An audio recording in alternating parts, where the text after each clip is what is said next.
जब से प्रभु चित्रकूट में विराजे, समस्त मंगल वहां विराजमान है।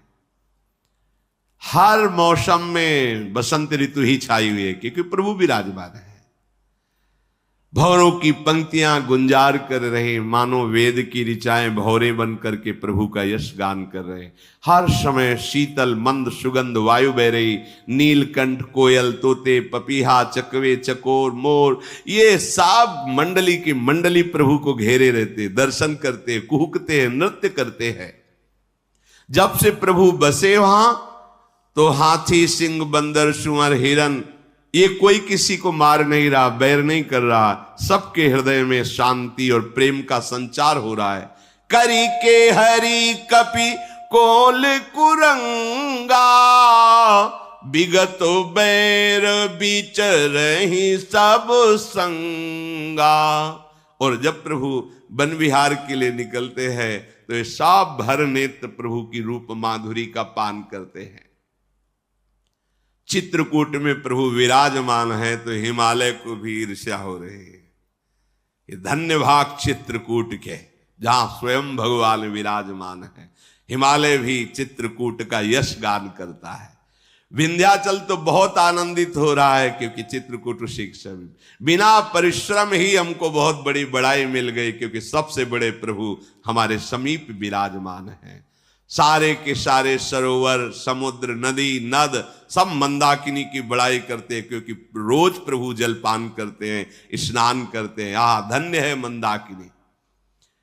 आंखों वाले जितने जीव हैं सब प्रफुल्लित है प्रभु की रूप माधुरी का पान करके। वहां की भूमि फूली नहीं समा रही, क्योंकि प्रभु के चरण चिन्हों से युक्त है। वन स्वाभाविक सुंदरता मंगलमयता पवित्रता सुगंध फैलाए हुए है। आज प्रभु चित्रकूट में विराजमान है तो इससे बड़ा सुख त्रिभुवन में किसी को नहीं जितना चित्रकूट को है। लखनलाल बहुत सावधान होकर प्रभु की सेवा में है। सेवहि लखन करम मन बानी, जाए न सील स्नेह बखानी। लक्ष्मण जी मन से वचन से कर्म से आराध्य देव प्रभु सियाराम की सेवा में मगन है। और सीता जी को तो क्षण क्षण परमानंद की प्राप्ति हो रही प्रभु के साथ। ऐसा नहीं कि इनको ये लग रहा है मैं अयोध्या से अलग हूं या जनकपुर की सुख सुविधा से अलग हूं तो प्रभु के साथ बड़ा कष्ट मिल रहा है। नहीं, प्रभु की रूप माधुरी और चरणों की सेवा से सिया जी को प्रतिपल अद्भुत आनंद मिल रहा है। जब अपने स्वामी के साथ साथरी पे शयन करती है वैसा अनुभव होता है कि ना अयोध्या की वैसी सैया है न जनकपुर में वैसा सैया मिली जैसी प्रभु की समीपता। समझ रहे इसका भाव? अगर प्रभु समीप है, प्रभु का चिंतन है तो कैसी भी परिस्थिति हो वो त्रिभुवन में सबसे सुखदायी परिस्थिति होती है जब प्रभु का स्मरण है, प्रभु का सानिध्य है। जो प्रभु के सुमिरन में है वो कुछ भी त्याग सकते हैं। सुमिरत राम ही तजहि जन त्रन सम विषय विलास। भगवान का जो सुमिरन करते हैं, ये जो कहते हैं ना कि मेरा मन नहीं मानता और भोगों में बहुत, आपका सुमिरन कमजोर है। अगर आपका भजन सुमिरन ठीक चल रहा है तो तिनके की तरह त्याग दोगे, कोई भी विषय तुम्हें परास्त नहीं कर सकता। जब जब प्रभु सुखद बैठे होते हैं तब तब याद आती है महाराज कैसे होंगे, बहुत विकल होंगे। अयोध्यावासी कैसे होंगे, बहुत विकल हो। और जब भरत जी को पता चलेगा तब क्या होगा, तो प्रभु विकल हो जाते हैं। फिर लखनलाल सिया जी समझाती है, राम लखन सीता सहित सोहत परन निकेत। सुंदर पर्णकुटी में सियाराम जी विराजमान है, लखन जी विराजमान है। लक्ष्मण जी का चित्त हर समय कैसे प्रभु को सुख पहुंचाए, जैसे नेत्र की पलक नेत्रों की रक्षा में तत्पर रहती है। सेवहि लखनु सिय रघुबीरहि। उदाहरण दिया, जिमि अविवेकी पुरुष शरीर ही। जैसे अज्ञानी जीव अपने शरीर को हर समय दुलार करता रहता है, ऐसे लक्ष्मण जी हर समय सिया राम की सेवा में, उनका एक ही उद्देश्य, अद्भुत अद्भुत। 14 वर्ष कभी लेटे नहीं, 14 वर्ष सोए नहीं। हर जब सिया राम जी शयन करे तो वीरासन में बैठे हुए जग रहे। अद्भुत अद्भुत स्वरूप, लखन लाल का अद्भुत स्वरूप। प्रभु वास कर रहे हैं चित्रकूट में। इधर जब निषाद राज को प्रभु ने वापस कर दिया था तो लौट करके आके देखा तो जहां सुमंत्र जी को छोड़ के गए थे वहीं सुमंत्र जी पड़े हैं। हिम्मत ही नहीं हुई अयोध्या तरफ जाने की। ये निषाद राज देखकर बड़ा दुखी हुआ। सुमंत्र जी के मुख से बस निकल रहा हा राम हा राम हा राम। धरती पर पड़े हैं, रथ खड़ा है। प्रभु जब छोड़ के गए तब से अभी तक ऐसे ही है। निषाद को लगा रहे और घोड़े उधर को देख के हिनहिनाते हैं जिधर प्रभु गए हैं। ना घास ना पानी, बस घोड़ों की आंखों से जल बह रहा। सुमंत्र जी पड़े हुए। निषाद तो व्याकुल होकर के सुमंत्र जी को ऐसे गोद में सर उठाया और कहा, आप विषाद छोड़िए, आप बड़े विवेकवान ज्ञानी हैं, आप परमार्थ के रहस्य को जानने वाले हैं। अगर आपकी ऐसी स्थिति होगी तो फिर अयोध्या आप धैर्य धारण कीजिए। बहुत समझा करके सुमंत्र जी को चेतना आए, बैठाला रथ पर, आप बैठिए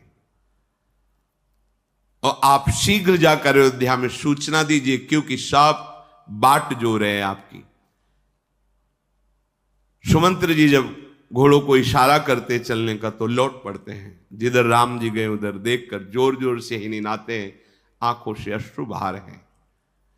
अगर कोई भी वहां जो निषाद के परिकर में हा राम बोल देता है तो उसकी तरफ घोड़े देखते हैं। देखो पशु ऐसे प्रेम से युक्त हैं अयोध्या के, तो उनके जनों की क्या होगी, क्या दशा होगी। निषाद राज तो बहुत हृदय में व्यथित हो रहा है। 4 बड़े बलवान निषाद साथ में किए कि आप जाइए और अयोध्या पहुंचाकर सुमंत्र जी को वापस आ जाइए। वो अपने स्वामी से प्रेरित होकर सुमंत्र जी को लेकर अयोध्या की तरफ चले। सुमंत्र जी को कुछ होश ही नहीं, बस राम राम बैठे हैं केवल रथ में। अयोध्या की तरफ रथ चल रहा है। वो सोच रहे, हाय प्राण क्यों नहीं निकल जाते। मैं महाराज को क्या बताऊंगा कि सिया राम लखन वनवास गए, उनकी क्या दशा होगी। ये समाचार सुनाने के पहले ही मेरे प्राण निकल जाएं। ये पापी प्राण क्यों नहीं निकल रहे। हमें लगता है कि अभी हमें भोग बकाया है, इसलिए मेरे प्राण नहीं निकल रहे। बहुत विकल है सुमंत्र जी। ऐसी विकलता है, देखो बड़ी सावधानी की बात यहां गोस्वामी जी लिख रहे हैं। जैसे कोई धर्मात्मा पुरुष, भगत पुरुष, सतमार्ग में चलने वाला पुरुष शराब पी ले, धोखे से उसे शराब पिला दी जाए, फिर उसको जैसी पछतावा होती है, वैसा पछतावा सुमंत्र जी को हो रहा है। विप्र विवेकी वेद विधि सम्मत साधु सुजाति, जिम धोखे मदपान कर सचिव सोचते भांति। इतना निकृष्ट है मदिरा, जिसे आप लोग मनोरंजन समझते हैं। क्या है इसमें, किसी को कष्ट तो देना नहीं, हम स्वयं पी लेते हैं, उसमें किसी की हानि नहीं। निकृष्ट वस्तु है। शास्त्र विरुद्ध आचरण करोगे तो शांति नहीं मिलेगी।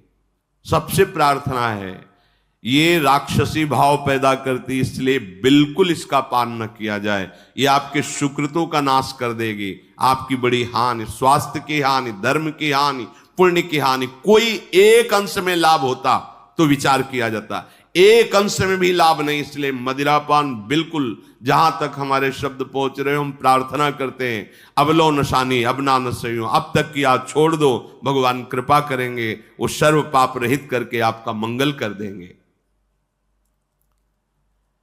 नेत्रों से जल बह रहा, कुछ दिखाई नहीं दे रहा सुमंत्र जी को। ओठ सूख गए हैं, जबान सूख गई, बोलते नहीं बन रहा। कैसे महाभाग्य हैं प्रभु के प्रेम में, कैसी इनकी स्थिति है।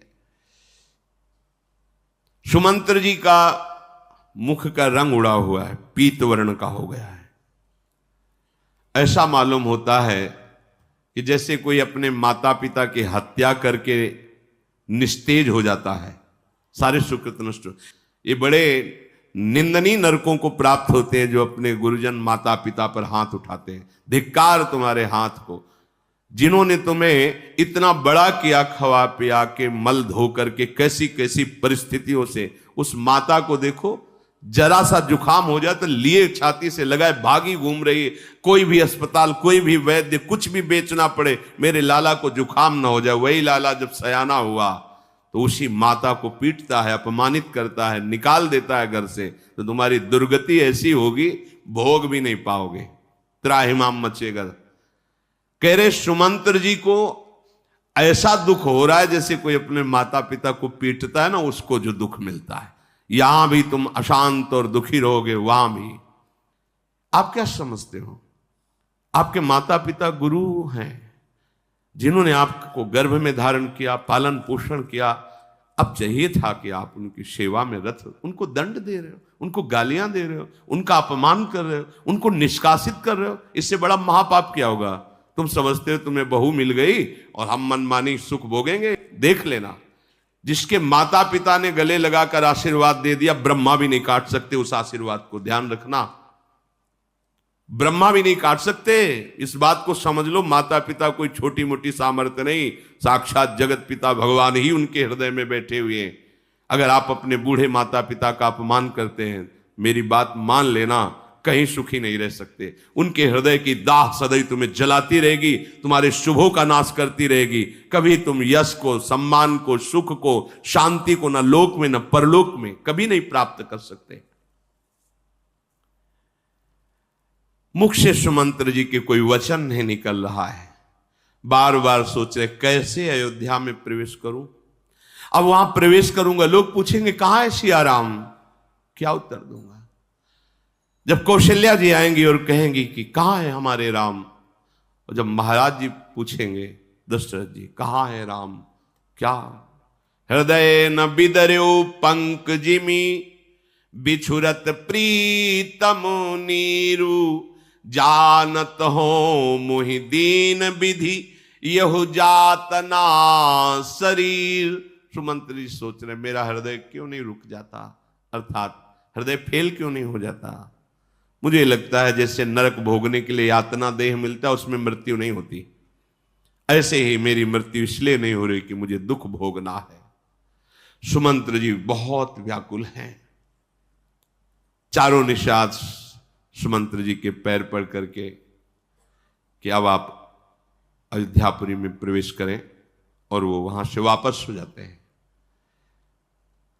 ऐसा लग रहा है सुमंत्र जी को कि कैसे अयोध्या में कैसे प्रवेश करें। प्रकाश था तो छुप गए वृक्षों की आड़ में। जब अंधेरा हुआ, रात्रि आई, तब धीरे धीरे रथ अयोध्या की तरफ ले गए और दरवाजे पर चुपके से रथ खड़ा करके महल में प्रवेश किया। लोगों ने सुना कि राजद्वार पर रथ आया है, भाग पड़े अयोध्यावासी, आगे सिया राम। कैसा प्रेम! जब कोई उनको बताता है नहीं रथ तो हमने खाली देखा, केवल सुमंत हा राम, मूर्छित होकर गिर जाते हैं। जैसे मछलियां जल से अलग कर दिया तड़पती, ऐसे पूरे अयोध्यावासी महल के दरवाजे में मूर्छित तड़प रहे हैं। जब कोई ये कहता है कि खाली रथ आया है, केवल सुमंत्र जी अंदर गए हैं, वो भी बहुत उनकी विषाद युक्त दशा है। पूरे नर नारी सब व्याकुल। जे ही सुमंत्र जी अंदर प्रवेश किए, देखा अकेले सुमंत्र, पूरा रनिवास हाहाकार मच गया। अब वो तो जिनका प्रेम है वही समझते हैं, अपने तो केवल बोल रहे हैं और आप केवल सुन रहे हैं। जिनके हृदय में वो प्रेम और वो दशा, मां पूछना चाहती पर हिम्मत नहीं पड़ रही कि ना न कह दें।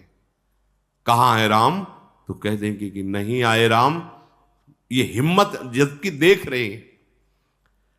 कुछ समय तक तो कोई ना कुछ बोल रहा है ना कोई सुन रहा है, शांत एकदम वातावरण। सुमंत्र जी ने कहा महाराज कहां है? कुछ दासियां उनको संभाल करके कौशल्या जी के महल में ले गई। महाराज को यहां विराजमान किया गया। देखा महाराज की दशा, मूर्छावस्था है, पड़े हुए, बीच बीच में निकल पड़ता है राम हा राम। मलिन मुखारविंद, न कोई आभूषण, न कोई श्रृंगार। महाराज चक्रवर्ती सम्राट दशरथ राम राम कही राम सनेही, पुनि कहा राम लखन बैदेही। जब चेतना, हा राम, कहाँ है राम लक्ष्मण सिया, कहाँ है, फिर मूर्छित हो जाते हैं। बार बार विलाप कर रहे। सुमंत्र जी को देखा नहीं जा रहा, ऐसा लग रहा प्राण क्यों नहीं निकल जा रहे मेरे महाराज ऐसी दशा में। महाराज की जय हो। सुमंत्र जी ने साहस करके दशरथ जी से कहा, सुमंत्र कहां है राम? सुमंत्र जी नजदीक जाकर घुटने टेक करके मस्तक नवा देते। दशरथ जी हृदय से लगा, लिवा लाए ना मेरे राम को, लिवा लाए। तुम बोल क्यों नहीं रहे हो? क्या मेरे प्राण राम लक्ष्मण सिया वापस आ गए? सुमंत्र जी के आंसू चल रहे हैं, बोलने की हिम्मत नहीं, शोक से व्याकुल है। नहीं आए। सुमंत्र मेरे प्राणों को बचा लीजिए। क्या बोले श्री राम? कुछ बोले? बड़ा हिम्मत करके दशरथ जी ऐसा वापस चले गए। मैं जीवित क्यों हूं? कौन सा पाप ऐसा जो मुझे जिला रहा है?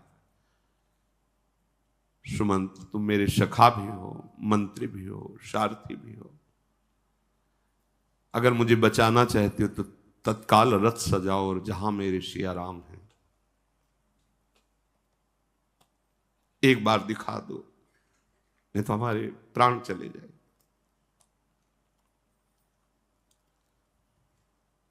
सुमंत्र जी बार बार महाराज को हृदय से, महाराज धैर्य धारण करो, ये पूरी प्रजा आपके भरोसे है, अगर आप तो फिर प्रजा कैसे जीवित रहेगी? महाराज आप ज्ञानी हैं, साधु समाज का सेवन किया है, आप धैर्यवान हैं, आप जानते हैं कि जन्म मरण, मिलना बिछुड़ना, लाभ हानि, ये सब विधान के अनुसार होता है। महाराज शोक का त्याग करो। सुमंत कुछ राम ने कहा है। पहला निवास तमसा के तीर पर हुआ, दूसरा गंगा जी के पावन तट पर गंगा का जलपान करके स्नान किया और गुहराज निषाद ने बड़ी सेवा की। श्रृंगबेरपुर पहुंचे, वहां बट के दूध से अपनी जटाएं बनाई और निषाद राज से नाव मांगी। सियाजू को चढ़ा करके रामजू लखन सहित नौका से उस पार हुए। लक्ष्मण जी हर समय धनुष और बाण से तैनात रहकर आठों पहर राम जी की सुरक्षा करते हैं। मैं बहुत व्याकुल हुआ उनके जाने पर, तो उन्होंने धैर्य धर कर बार बार प्रार्थना करके मुझे कहा कि आप स्वयं धैर्यवान बने और पिताजी से कहना कि आपका आशीर्वाद हर समय हमारी रक्षा कर रहा है। हमारी तरफ से महाराज के चरण पकड़कर कहना कि आपका पुण्य सदैव हमें सतमार्ग में प्रेरित कर रहा है। आप कभी दुखी मत होइए, मैं बहुत जल्दी 14 वर्ष व्यतीत करके आपके चरणों के दर्शन पाऊंगा। बार बार राम जी ने यही कहा है कि आपके चरण पकड़ मैं मनाऊं, जिससे आप वही करें, प्रजा सुखी हो, आप शोक निमग्न मत हो। कहा है कि गुरुदेव वशिष्ठ जी से कह देना कि वही उपाय करें जिससे मेरे पिताश्री शोक रहित हो जाए। मेरे से यही कहा है कि पूर्ववासियों को सुख प्रदान करना, वो मेरे जो विरह में है वो विरह उनको ना व्यापे, ऐसी बातें बताना। यद्यपि लक्ष्मण जी को थोड़ा रोष आ गया था, पर राम जी ने हमारा हाथ पकड़कर शपथ दिलाई कि ये बात पिताजी को मत कहना। सियाजू कुछ कहना चाहती थी, पर प्रेम विवश होकर अश्रु प्रवाह करती रही, कुछ कह नहीं पाई। बस उसी समय प्रभु आगे बढ़ गए और मैं भाग्यहीन ऐसे आपके सामने आया। सुमंत्र के वचन सुनते ही राम से महाराज दशरथ जी फिर मूर्छित। राम,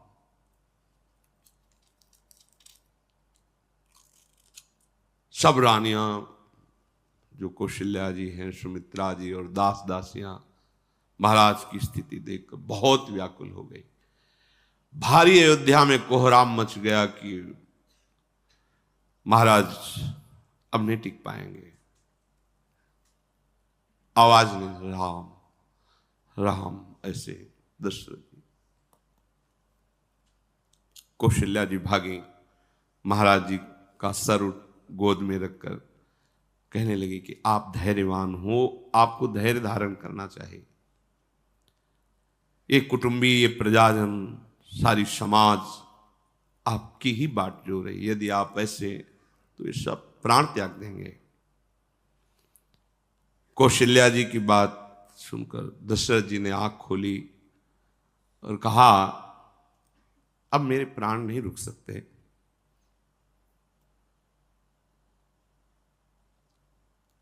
धरी धीरज उठी बैठ भुआलू, कहो सुमंत्र कहाँ राम कृपालु। कहाँ लखन कहाँ राम सनेही, कहाँ प्रिय पुत्र बधू वैदेही। सुमंत्र, कहाँ है राम, कहाँ है लखन, कहाँ है श्री। कौशल्या जी का महाराज धैर्य धारण। बोले, आज तक एक बात छुपाई थी, अब वो तुम्हें बात बता रहा हूं। मैं नहीं बचूंगा, मुझे शाप है। श्रवण कुमार के माता पिता का मुझे शाप है। मेरे जाने का समय आ गया। तापस अंध शाप शुधियाई, कौशल्या सब कथा। अब तुम्हारे समझाने से हमारे प्राण नहीं रुकेंगे, क्योंकि मुझसे एक भयानक गलती हो गई थी। महाराज दशरथ जी को शब्द वेदी बाण संधान करने का अभ्यास था। श्रवण कुमार अपने माता पिता को कांवर पे सदैव लेकर तीर्थ यात्रा कराते रहते थे। सरयू के समीप माता पिता की पालकी विराजमान करके उनके पीने के लिए जल लेने के लिए गए, तो सुराही का छोटा मुंह होता है और उसमें जब जल तो आवाज आती है। महाराज को लगा कि कोई मृग जल पी रहा है, तो शब्द वेदी बाण, देखा नहीं, शब्द वेदी बाण संधान किया और सीधे जाकर के छाती पे लगा श्रवण कुमार के। तो जब आवाज निकली तब उनको लगा कि ये तो मनुष्य की आवाज। दौड़कर वहां गए, देखा तपस्वी श्रवण कुमार। विकल हो गए महाराज दशरथ, गोद में लेकर के समीप आए। उनके माता पिता अंधे थे, बोले, बेटा श्रवण क्या हुआ, बेटा क्या हुआ। धीरे से श्रवण कुमार ने कहा, मेरे माता पिता प्यासे हैं, आप कृपा करके जल पिला देना उनके। मैं ही एक सहारा था, आपका बाण सीधे हृदय में गया, अब मैं बच नहीं पाऊंगा। मेरी प्रार्थना है आप मेरे माता पिता को सेवा करना। पधार गए श्रवण कुमार, नजदीक जल लेके गए तो उनका, बेटा ये आवाज कैसी थी, इतना विलंब क्यों किया। कैसे बोले महाराज, तुम बोल क्यों नहीं रहे हो, कभी आज तक हमारी आज्ञा का उल्लंघन नहीं किया। मैं आदेश करता हूं, बोलो तुम विलंब क्यों किए, ये आवाज कैसी थी। फिर भी महाराज नहीं बोले। कौन हो तुम, इसका मतलब मेरे श्रवण कुमार नहीं हो। तब घुटने टेक कर चरण पकड़कर कहा, मैं अपराधी हूं, मुझे लगा मृग पानी पी रहा है, मैंने शब्द वेदी बाण मार दिया। श्रवण कुमार पधार गए, मैं अयोध्या नरेश चक्रवर्ती सम्राट महाराज दशरथ हूं। तो उनका आप तुम्हारे हाथ से पानी हम क्या पिएंगे? जो हमारा जीवन था उसको तो तुमने मार दिया। जानते हो पुत्र वियोग किसे कहते हैं? जाओ, हम तो अभी प्राण त्यागते हैं, लेकिन तुम भी जैसे मैं अपने पुत्र के वियोग में प्राण त्याग रहा हूं, ऐसे तुम भी प्राण त्यागोगे। तो हे कौशल्या, अब बच नहीं सकता, क्योंकि एक तो तपस्वी का शाप है और दूसरा राम का वियोग। हा रघुनंदन प्राण पीरीते, तुम बिनु जियत बहुत दिन बीते। हा जानकी लखन हा रघुबर, हा पितुहित चित चातक जलधर। राम राम कही राम कही, राम राम कही राम। तनु परिहरि रघुबीर, तन परिहरि रघुबर बिरहे। राव गयो सुरधाम, हा परम प्रेमी राम, हा लक्ष्मण, हा श्या राम राम राम। ऐसा कहते हुए महाराज दशरथ के प्राण निकल गए, परम धाम को प्राप्त हुए। जीवन का परम लक्ष्य ही है हमारे द्वारा ऐसे सत्कार्य हो, हमें प्रभु की शरणागति प्राप्त हो और अंतिम समय हमारे आराध्य देव का नाम हमारी जिह्वा पे हो। बस हमारा ये जो बार बार जन्म मरण का खेल है बहुत हो गया, अब विश्राम होना चाहिए इसका। अपने प्रभु के धाम जाकर नित्य निरंतर उनके समीप रहना ये अवसर है। यदि आप चूक गए, सोचो भरत जैसे महात्मा का अंतिम चिंतन हिरण का बना तो हिरण बन गए, हमारे लोगों की क्या दुर्दशा होगी यदि हम सावधान नहीं रहेंगे। यदि आप जीवन में प्रयासरत हैं, जितना भी जीवन है आप राधा राधा बोल रहे हैं, हमारी लाडली बड़ी कृपालु है। अंतिम समय वो संभालती हैं। जब हम मूर्छित होते हैं, हमारी प्राण निकलते समय भयानक पीड़ा होती है, उस समय लाडली जी का स्वयं प्रभाव स्फुरित होता है। हृदय में रूप होता है, मुख में नाम होता है, और जीव स्वरूप को प्राप्त करके प्रियालाल के समीप पहुंचता है। इसलिए इस जीवन का परम लाभ निरंतर सत्कार्य करते हुए भजन परायण रहना।